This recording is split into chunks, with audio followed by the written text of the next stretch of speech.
जय दुर्गा माँ। आइए सुनते हैं श्री दुर्गा सप्तशती का 7वां अध्याय। महर्षि मेधा ने कहा, दैत्यराज की आज्ञा पाकर चंड और मुंड दोनों चतुरंगिनी सेना को साथ लेकर हथियार उठाए हुए देवी से लड़ने के लिए चल दिए। हिमालय पर्वत पर पहुंचकर उन्होंने मुस्कुराती हुई देवी को जो सिंह पर बैठी हुई देखा।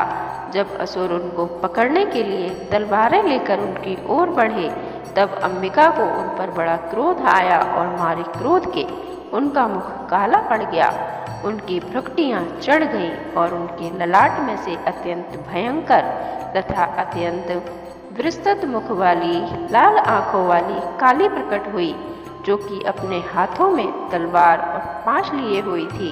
वह विचित्र खड्ग धारण किए हुए तथा चीते के चर्म की साड़ी एवं नरमुंडों की माला पहन रखी थी।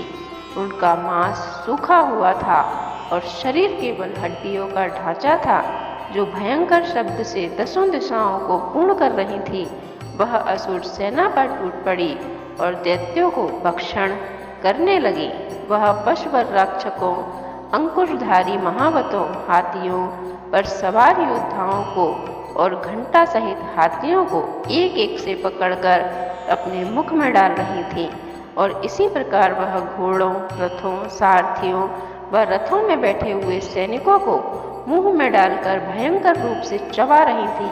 किसी के केश पकड़कर, किसी की गर्दन पकड़कर, पैरों से दबाकर और किसी को छाती से मसलकर मार रही थी। वह दैत्य के छोड़े हुए बड़े बड़े अस्त्र और शस्त्रों को मुंह में पकड़कर और क्रोध से भरकर उनको दांतों से पीस रही थी। उनके कई बड़े बड़े असुर भक्षण कर डाले, कितनों को रौद्र डाला और कितनी उसकी मार के मारे भाग गए। कितनों को उसने तलवार से मार डाला, कितनों को अपने दांतों से समाप्त कर दिया। और इस प्रकार देवी ने क्षण भर में संपूर्ण दैत्य सेना को नष्ट कर दिया। यह देख महापराक्रमी चंड काली की ओर लपका और मुंड ने भी देवी पर अपने भयानक बाणों की वर्षा आरंभ कर दी और अपने हजारों चक्र उस पर छोड़े। उस समय वह चमकते हुए बाण व चक्र देवी के मुख में प्रविष्ट हुए इस प्रकार दिख रहे थे, जैसे मानो सूर्य मेघों की घटा में प्रविष्ट हो रहे हों। इसके पश्चात भयंकर शब्द के साथ काली ने अत्यंत जोश में भयंकर विकट अट्टहास किया। उसका भयंकर मुख देखा नहीं जाता था। उसके मुंह में श्वेत दांतों की पंक्ति चमक रही थी।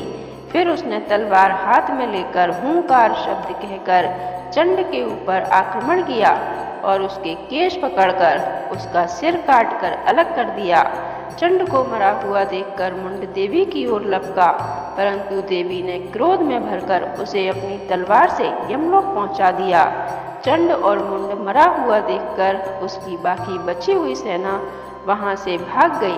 इसके पश्चात काली चंड और मुंड के कटे हुए सिरों को लेकर चंडिका के पास गई और प्रचंड अट्टहास के साथ कहने लगी, हे देवी, चंड और मुंड दोनों मारकर तुम्हारी भेंट कर दिया। अब शुंभ और निशुंभ का तुमको स्वयं वध करना है।